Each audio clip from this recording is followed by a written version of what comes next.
அனைவருக்கும் வணக்கம். இப்போ நீங்கள் பார்க்குறது வெங்காயம் தோசை. இதை செய்கிறது வெரி வெரி ஈஸிங்க. யார் வேணால் செய்யலாங்க. வாங்க எப்படி செய்கிறதுன்னு உங்களுக்கு காமிக்கிறேன். பொறுமையாக இந்த வீடியோவை பாருங்கள். இப்போ பார்த்தீங்கன்னா வெங்காயம் தோசை செய்ய போகிறேன். அது எப்படி செய்கிறேன்னு வாங்க பார்க்கலாம். 2 பாக்கெட்டு மாவு வாங்கிட்டு வந்திருக்குங்க.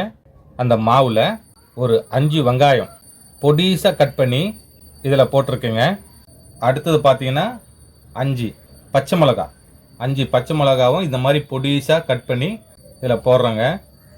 அப்புறம் கடலப்பருப்பு, உளுந்தம்பருப்பு நல்லா பொன்னிறமாக வதக்கி இதில் போடணுங்க. பாருங்கள் எப்படி வதக்கியிருக்கேன் பாருங்கள்.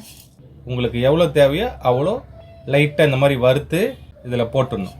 சரிங்களா? வெங்காயம் 5 வெங்காயம் கட் பண்ணி போட்டிருக்கேன். 5 பச்சை மிளகா கட் பண்ணி போட்டிருக்கேன். கடலப்பருப்பு, உளுந்து பருப்பு இதுவும் ஆட் பண்ணியிருக்கேன். சரிங்களா? சில மாவில் ஆல்ரெடி உப்பு வரும், சில மாவில் உப்பு வராது. அது செக் பண்ணிவிட்டு நீங்கள் ஆட் பண்ணிக்கங்க.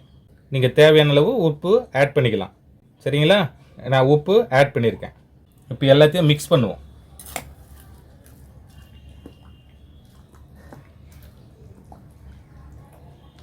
நல்லா இந்த மாதிரி மிக்ஸ் பண்ணுங்க.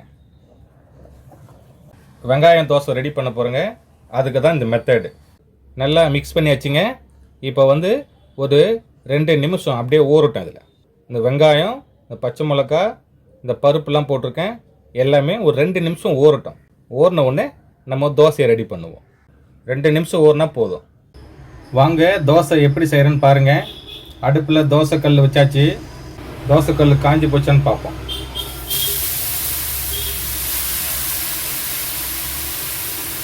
தோசைக்கல் நல்லா காஞ்சி போச்சுங்க. 2 நிமிஷம் ஆச்சுங்க. இந்த வெங்காயம், பச்சை மிளகா, உளுந்தம்பருப்பு, கடலப்பருப்பு, தேவையான அளவு உப்பு இதையும் சேர்த்து நல்லா மிக்ஸ் பண்ணி வச்சுருக்கேங்க. வாங்க ஊற்றலாம்.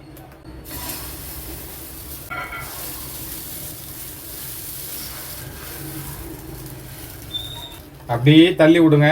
வெங்காயம் போட்டதுனால கொஞ்சம் திக்காக தான் வரும். இட்லி பொடி வாங்கியிருந்திருக்கேன். ஆப்ஷன் தான் அது. இட்லி பொடி வாங்கியிருந்திருக்கேன். லைட்டாக தூவுங்க. உங்களுக்கு வேணும்னா நீங்கள் இட்லி பொடி தூவலாம், வேணும்னா அப்படியே செய்யலாம். நீங்கள் நான் இட்லி பொடி சேர்க்குறேன். இப்போ அது மேலே எண்ணெய் ஊற்ற போகிறேன். அப்படியே லைட்டாக எண்ணெய் ஊற்றுங்க. செம்ம டேஸ்ட்டாக இருக்கும். எண்ணெய் ஊற்றிட்டுங்க. அப்படியே நல்லா வேகட்டும். கலரு பாருங்கள் எவ்வளோ அழகாக இருக்குது. இந்த வெங்காய தோசை செய்கிறது வெரி வெரி சிம்பிளுங்க. யார் வேணால் செய்யலாம். திடீர்னு வீட்டுக்கு விருந்தாளி வந்துட்டாங்கன்னா, வீட்டில் தோசை மாவு இருந்தால் சட்டுன்னு 4 வெங்காயத்தை கட் பண்ணோமா, வீட்டில் காஞ்ச மிளகா இல்லை பச்சை மிளகா எது இருந்தாலும் கட் பண்ணி அதில் ஆட் பண்ணிவிட்டு, அப்புறம் உளுந்து பருப்பு, கடலப்பருப்பு அதை லைட்டாக வறுத்து இதில் ஆட் பண்ணிடுங்க. உளுந்து பருப்பு, கடலப்பருப்பு போடலன்னா கூட பரவாயில்ல, செம்ம டேஸ்ட்டாக இருக்கும்.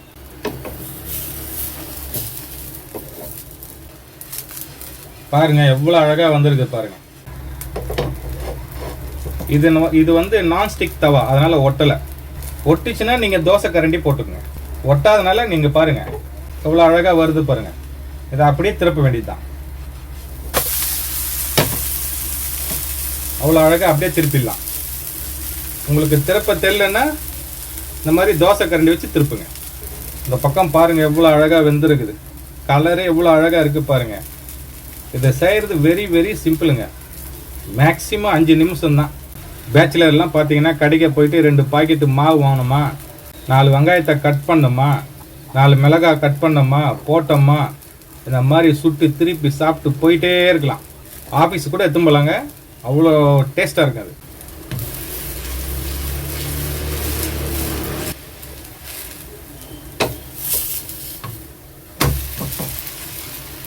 அவ்வளோதாங்க. 2 பக்கமும் திருப்பியாச்சு. சும்மா பொன் கலராக இருக்குது பாருங்கள்.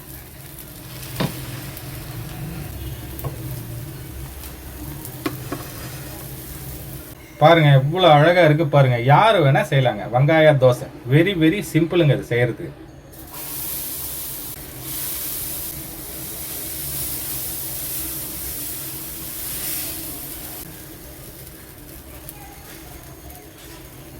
இந்த இட்லி பொடி இதை மேலே தூவுனீங்கன்னா செம்ம டேஸ்ட்டாக இருக்குங்க. இட்லி பொடி இருந்தால் யூஸ் பண்ணுங்கள், இல்லைன்னா கூட பரவாயில்ல. இதெல்லாம் டேஸ்ட்டு, எக்ஸ்ட்ரா டேஸ்ட்டுக்காக இதை ஆட் பண்ணுறேன். கூட ஆயிலும் ஆட் பண்ணுறேங்க. நீங்கள் எந்த ஆயில் வேணால் யூஸ் பண்ணலாம். சன்ஃப்ளவர் ஆயில் இருந்தால் யூஸ் பண்ணலாம், கடலை எண்ணெய் ஆயில் இருந்தால் யூஸ் பண்ணலாம், நல்லெண்ணெய் இருந்தால் கூட யூஸ் பண்ணலாம், தேங்காய் எண்ணெய் இருந்தால் யூஸ் பண்ணலாம். யாருக்கு என்ன டேஸ்ட்டு பிடிக்குமோ அந்த எண்ணெய் நீங்கள் யூஸ் பண்ணி சாப்பிட்லாம், தப்பு கிடையாது. நான் கடலை எண்ணெய் ஊற்றிருக்கேன்.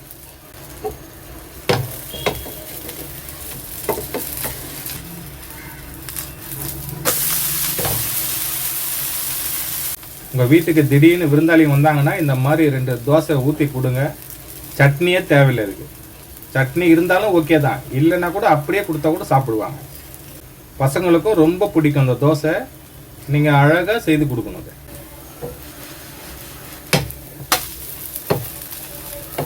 ஒரு வேலை செய்யும்போது அது பக்கத்திலே இருந்து செய்யுங்க. மாவை ஊற்றிட்டு இங்கேயும் அங்கேயும் போகக்கூடாது, தோசை தீஞ்சு போயிடும். இவ்வளோ அழகாக வந்துருக்குது பாருங்கள், அவ்வளோதாங்க. இந்த மாதிரி சுட்டு நீங்கள் சாப்பிட்லாம். இந்த வீடியோ பார்க்குறவங்க லைக் பண்ணுங்கள், சப்ஸ்கிரைப் பண்ணுங்கள், ஷேர் பண்ணுங்கள், முடிஞ்சால் கமெண்ட்ஸ் பண்ணுங்கள்.